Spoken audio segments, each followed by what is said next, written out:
Hello friends, welcome back to the session on the economic survey. In the previous session, if you remember, we have been discussing about the first chapter in the economic survey document that was released just today itself. So in continuation to that, let us now delve into the other chapters, the second chapter of the Indian economic survey, which is the monetary and the financial sector developments that have taken place in the previous year and how they have contributed to the Indian economic growth in the previous year.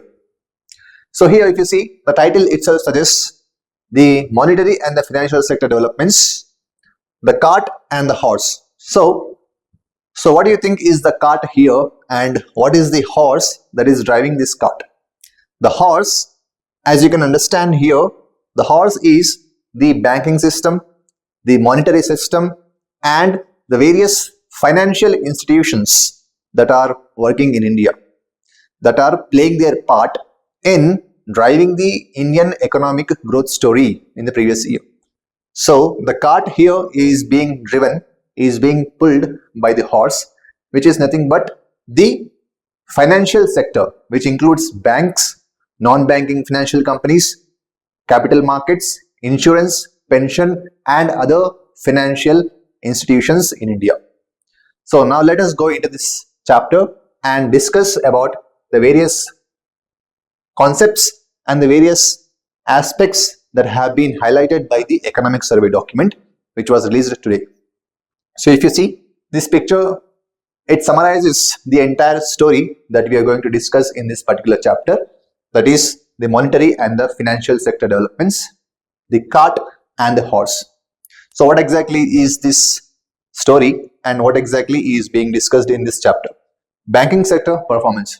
So any economy, be it Indian economy or any other major economy in the developed economies and the developing economies, the economy, it sustains and it progresses basically because of the robustness of the banking system in that particular country. So how robust the banking system is, so how efficient the banking system is working in that particular country and the various business activities that these banks are carrying out. So all these components, all these factors, they combine and they play their part in the development and the growth of the economy of that particular country. So the robustness of the banking sector, the efficiency in the banking sector is very important for any economy to sustain and also to progress. Same case also applies to the Indian economy. So that is why the Indian economic survey, this document, it tries to analyze and it tries to evaluate the performance of the banking sector in the previous year and how it has contributed to the Indian economy in the previous year. Now let us discuss. So there are various parameters. There are various parameters using which we can analyze the performance of the banking sector and its impact on the Indian economy as such. First such thing is the credit growth in the banking system. The credit growth in the banking system in the previous financial year has been quite steady. So if you see, the Reserve Bank of India, through its monetary policy reviews, which it conducts once in every 2 months, it periodically reviews and revises the interest rate through repo rate and reverse repo rate, as you know.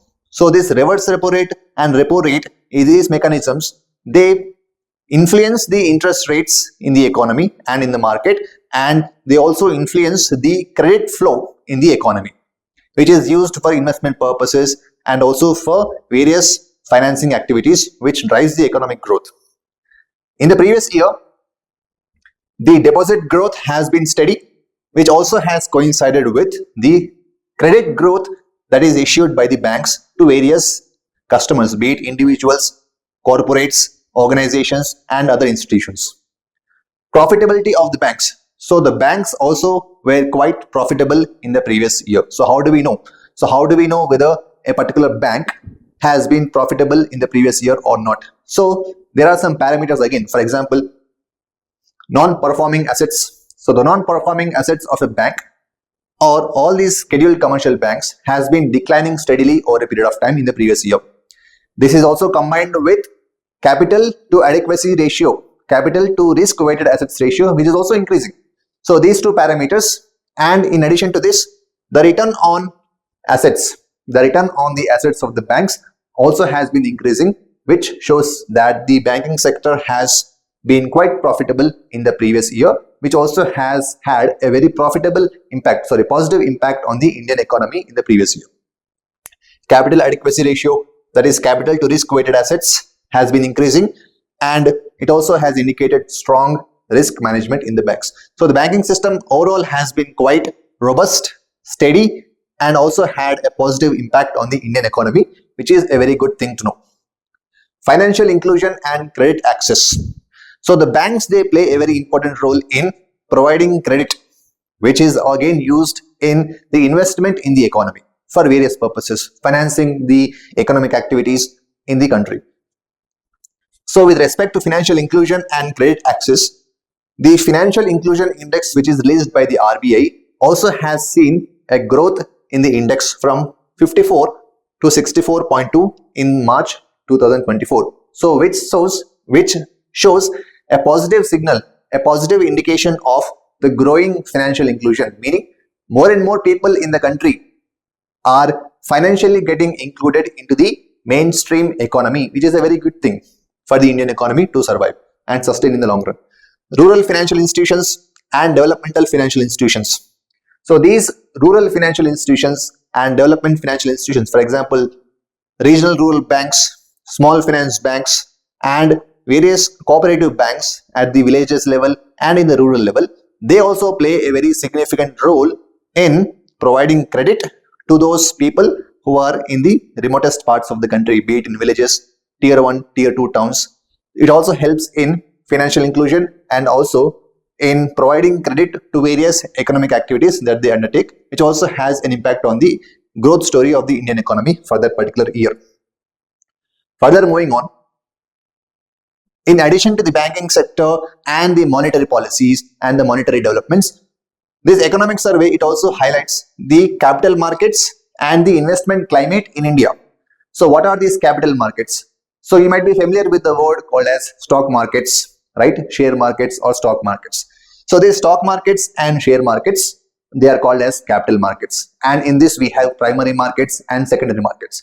So these primary markets and secondary markets, they in turn mobilize funds which are used for investment and credit in the country. So these stock markets also have been recording higher growths in the previous year, outperforming the other major economies. So in comparison to the other major economies, the Indian stock markets and the Indian capital markets have been recording a higher growth path in the previous year, which is a very good thing for the Indian economy. Financialization of savings and also insurance and the pension growth. So the insurance sector and the pension sector also has seen a steady growth in the previous year, mobilizing funds which are then used for various economic activities and financing various economic activities in the country. So universal financial coverage and improving long-term social security for the public at large has been fulfilled by this insurance and the pension sector. So in this capital markets and the investment climate also is looking good in the previous year. Inflation and policy measures.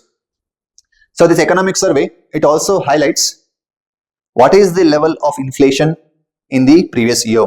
What is inflation? Inflation is the variations in the prices over a period of time.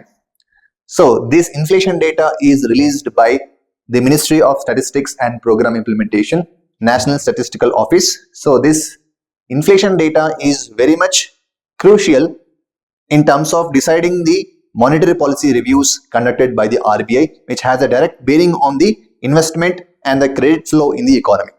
So inflation also has a direct role to play in the investment, in the credit mobilization, and also in the much more larger Indian growth story. Core inflation has softened due to global energy prices getting stabilized, and geopolitical risks remain a concern. Policy strategy, the monetary and the fiscal management ensured economic stability even while maintaining credit flow to the businesses. So the inflation risks, the inflation pressures in the Indian economy has been softening due to the stabilization of the global external situation. For example, the energy prices are coming down. So this is also having a bearing on the inflation pressures in India. So with reducing inflation or with stabilization of the inflation pressures, the RBI also was able to soften the monetary policy stance, by which it has a bearing on the credit flow in the Indian economy. So if you look at the picture here, this shows the declining core inflation in the Indian economy, which is basically driven by the prices of vegetables and pulses, which are also decreasing, and less fuel prices and monetary policy increase. So this inflation also had a very important role to play in the revision of the monetary policies by the banking system in India, and which has a direct bearing on the Indian economy in the previous financial year.